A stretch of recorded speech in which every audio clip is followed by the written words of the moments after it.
Engineer علی مرزا کی ایک عادت ہے کہ وہ امام اعظم ابو حنیفہ رحمۃ اللہ تعالی علیہ پر بھی انگلی اٹھاتا ہے اور اسے کچھ نہیں ملتا تو پھر وہ اپنی مشہوریت کے لیے اعلیٰ حضرت امام احمد رضا خان فاضل بریلوی رحمۃ اللہ تعالی علیہ پر انگلی اٹھاتا ہے، اور وہ یہ نہیں جانتا کہ تاجدار بریلی سیدنا امام احمد رضا خان فاضل بریلوی رحمۃ اللہ تعالی علیہ جو بھی لکھتے ہیں، جو بھی کہتے ہیں، وہ کسی نہ کسی حدیث کی سند کی بنیاد پر کہتے ہیں۔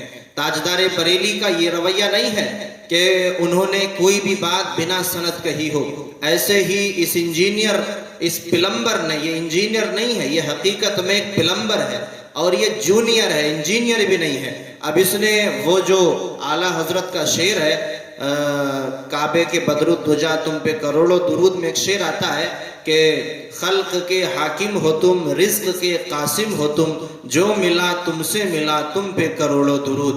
تو اس میں اس نے اعتراض کیا کہ نبی پاک صلی اللہ علیہ وآلہ وسلم رزق کیسے دے سکتے ہیں؟ رزق دینا تو صرف اللہ کا کام ہے۔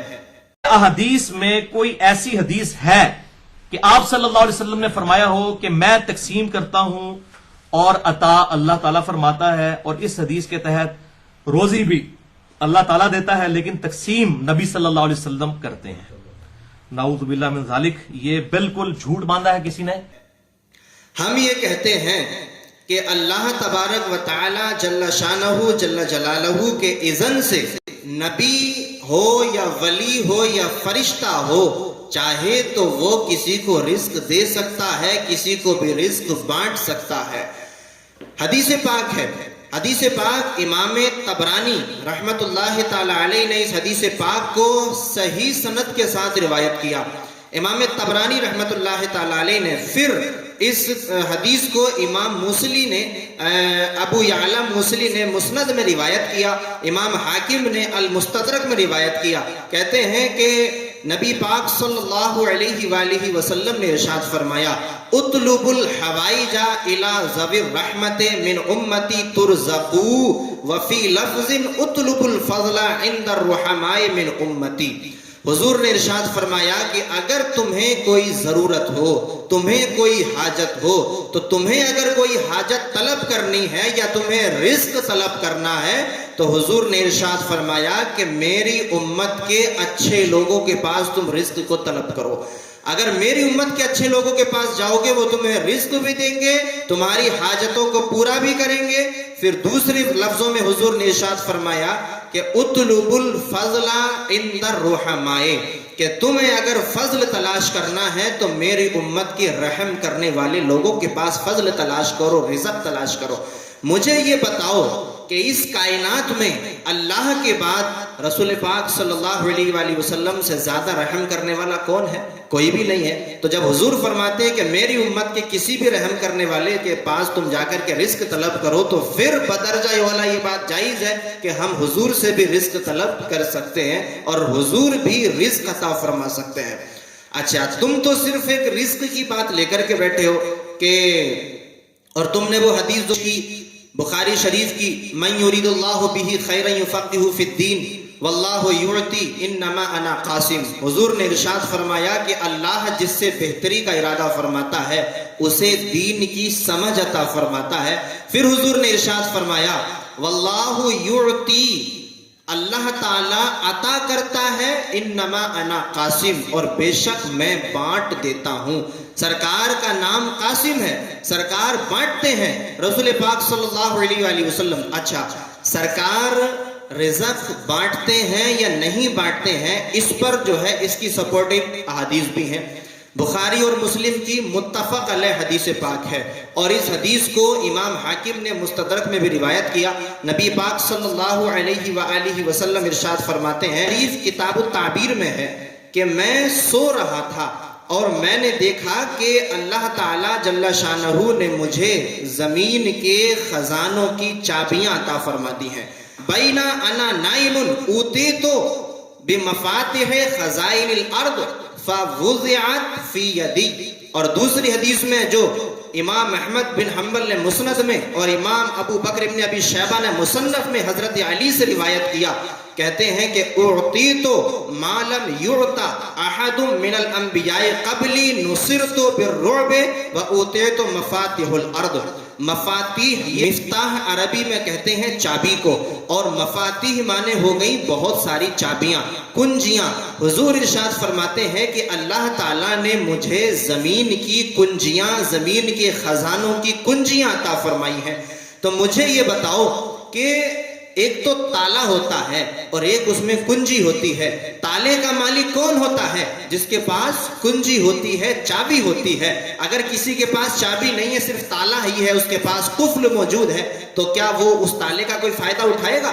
کیا وہ اس تالے کو کبھی کھول سکتا ہے؟ نہیں. بلکہ کیا کہا کہ اوتے تو مفاتیح خزائن الارض، کہ مجھے جو ہے تو زمین کی خزانوں کی چابیاں عطا فرمائی گئی. یہ حضور کا فرمان ہے. تو چابی، جس کے پاس چابی ہے، اب چاہے جب چاہے وہ چابی کو کھول سکتا ہے، چابی سے تالا کھول سکتا ہے اور کھول کر کے کسی کو رزق تقسیم کر سکتا ہے. تو یہ حدیث پاک سے ہم نے یہاں پر ثابت کر دیا کہ جب رسول پاک صلی اللہ علیہ وآلہ وسلم کے پاس زمین کے خزانوں کی چابیاں ہیں تو پھر حضور رزق تقسیم کر سکتے ہیں. یہ حضور کا خاصہ ہے. اور پھر اللہ نے ارشاد فرمایا وَمَا نَقَمُوا إِلَّا أَنْ أَغْنَاهُمُ اللَّهُ وَرَسُولُهُ. اگر اللہ اور اس کے رسول تمہیں اپنے فضل سے مالا مال کر دیں تو تمہیں کیا دقت ہے؟ اس میں دو لفظ آئیں کہ تمہیں کیا دقت ہے. اگر اللہ تمہیں اپنے فضل سے مالا مال کر دے اور اس کا رسول بھی اپنے فضل سے مالا مال کر دے، تو پتہ چلا کہ فضل سے مالا مال کرنا، اپنا فضل کرنا، یہ اللہ کی شان ہے. لیکن اللہ کی عطا سے حضور بھی امتیوں پر فضل فرما سکتے ہیں. یہ اس آیت میں یہ دلیل ہے. تبھی تو کہا کہ اللہ اور اس کے رسول اپنے فضل سے مالا مال کر دیتے ہیں. دوسری آیت جو کہ سورہ احزاب آیت نمبر 37 سورہ احزاب میں ہے، انعم اللہ علیہ وانعمت علیہ.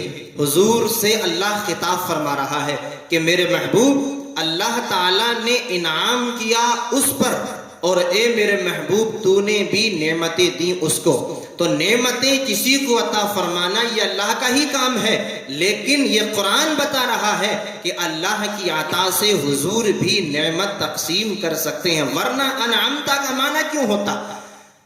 سورہ فاتحہ میں آتا ہے انعمت علیہ، یا اللہ تو ان کے راستے پر چلا جن کو تو نے نعمتیں دی ہیں. اور یہاں اللہ کیا فرما رہا ہے؟ انعم اللہ علیہ وانعمت علیہ.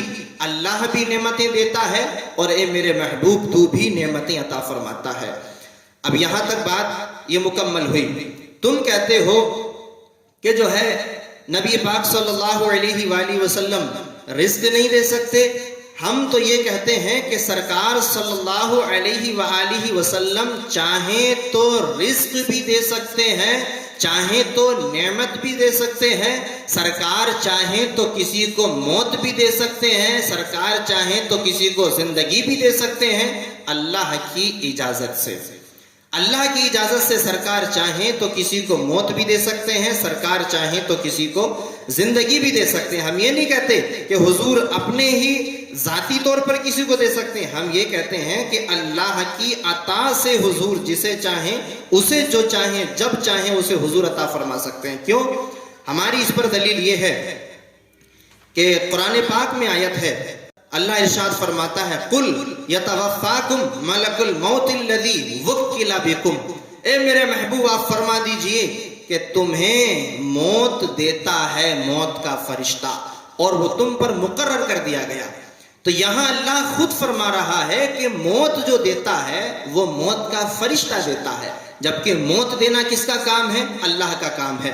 تو اب یہاں پر تو اگر صرف تم یہ مان لو کہ اللہ ہی کا کام ہے موت دینا، تب تو قرآن شرک سے خالی نہیں ہوگا. تو ماننا پڑے گا کہ حقیقت میں موت دینے والا تو اللہ ہی ہے، لیکن اللہ کی اجازت سے حضور بھی کسی کو موت دے سکتے ہیں، اور ملائکہ اولیاء بھی کسی کو موت دے سکتے ہیں. یہ قرآن پاک ہمیں بیان کر رہا ہے.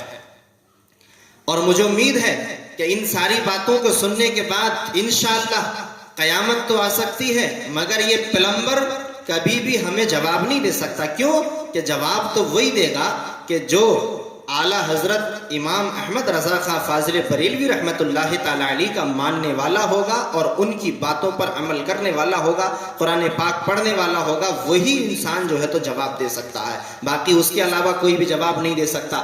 اب یہ سنیں کہ سرکار چاہیں تو کسی کو زندگی بھی دے سکتے ہیں. وہ کیسے؟ قرآن پاک میں ہے اللہ جل شانہ نے حضرت عیسیٰ علیہ السلام کو دنیا میں پیدا فرمایا. حضرت عیسیٰ علیہ السلام کیا کہتے تھے لوگوں سے؟ آپ فرماتے انی اخلق لکم من الطین کہیئۃ الطیر فانفخ فیہ فیکون طیرا باذن اللہ.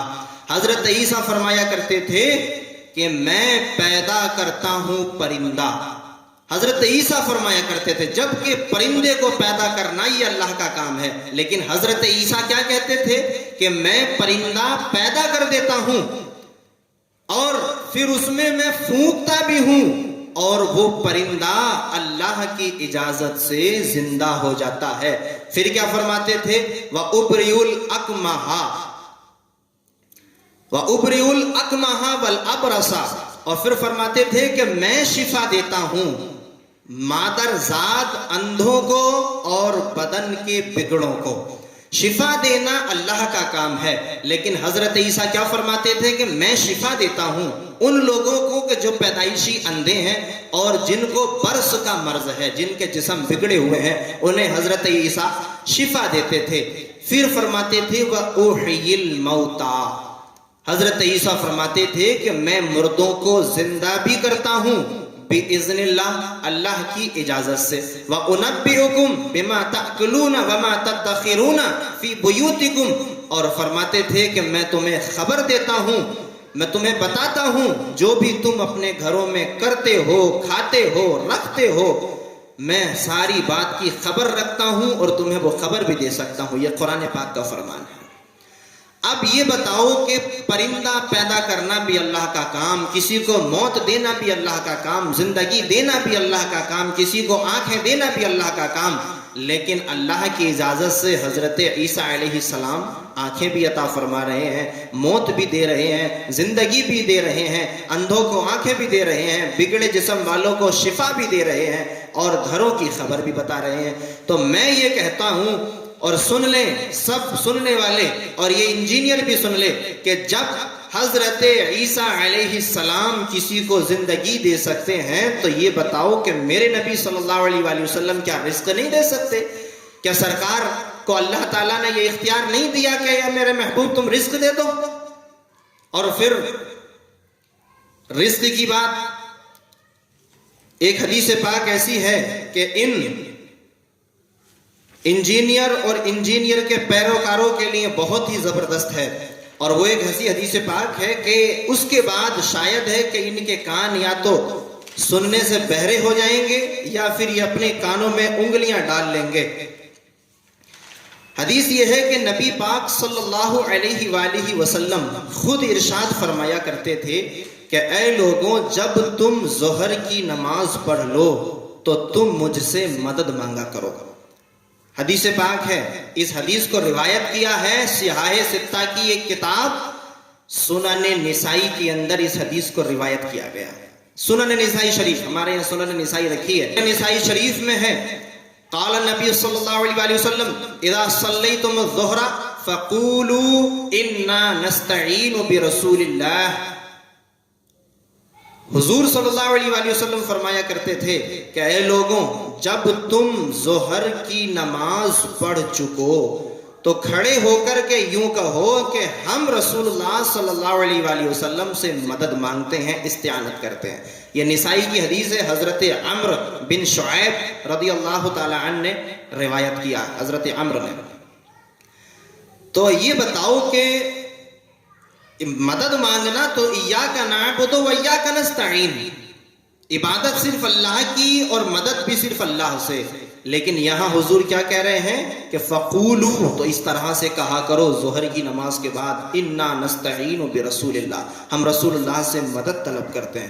لہٰذا ہم اس بیان میں یہ ثابت کر چکے ہیں کہ نبی پاک صلی اللہ علیہ وآلہ وسلم سے رزق طلب کرنا، یہ عقیدہ رکھنا کہ حضور صلی اللہ علیہ وآلہ وسلم کسی کو رزق دے سکتے ہیں، یہ عقیدہ بالکل جائز ہے۔ لہٰذا اعلیٰ حضرت امام احمد رضا خان فاضل بریلوی رحمۃ اللہ علیہ نے جو شعر لکھا کہ خلق کے حاکم ہو تم، رزق کے قاسم ہو تم، جو ملا تم سے ملا، تم پہ کروڑوں درود، یہ یہاں سے یہ شعر کی تصدیق ہو گئی اور یہ شعر ثابت ہو گیا کہ اس شعر میں کوئی شرک نہیں ہے، اور الحمدللہ اعلیٰ حضرت کے ماننے والے پوری دنیا میں جہاں بھی ملیں گے وہ شرک سے پاک ہوں گے۔ نہ ہم شرک کرتے ہیں اور نہ کسی پر شرک کا فتویٰ لگاتے ہیں، اور تم نا اہل اور نا عقل ہو کہ اہل سنت والجماعت پر جو ہے تو شرک کے فتوے لگاتے ہو۔ اگر ہم پر شرک کا فتویٰ ہے تو ہم سے پہلے حضرت عیسیٰ پر ہونا چاہیے، ہم سے پہلے خود رسول اللہ پر ہونا چاہیے، ہم سے پہلے صحابہ اکرام پر ہونا چاہیے کہ جنہوں نے خود یہ فرمایا ہے کہ میں زندہ کرتا ہوں، میں یہ کرتا ہوں۔ حضور خود فرماتے ہیں کہ میں نعمت دیتا ہوں۔ حضور صلی اللہ علیہ وآلہ وسلم نے ایک حدیث میں ارشاد فرماتے ہیں کہ مجھے سب سے زیادہ وہ انسان پسند ہے کہ جسے میں نے نعمت عطا فرما دی ہو۔ یہ حضور کا فرمان ہے۔ نعمتیں عطا کرنا تو اللہ کا کام ہے، لیکن رسول اللہ بھی نعمت عطا فرما رہے ہیں، تو یہ پتہ چلتا ہے کہ رسول اللہ جو عطا فرماتے ہیں وہ اللہ کی اجازت سے عطا فرماتے ہیں، اور اللہ تعالیٰ کو کسی کی اجازت کی ضرورت نہیں ہے۔ اللہ مختار ہے، مالک کل خالق کل ہے، لیکن اس نے اپنی قدرت اور رحمت سے اپنے نبی پاک صلی اللہ علیہ وآلہ وسلم کو بھی مالک کل بنایا ہے۔ میں تو مالک ہی کہوں گا کہ ہو مالک حبیب، یعنی محبوب و محب میں نہیں میرا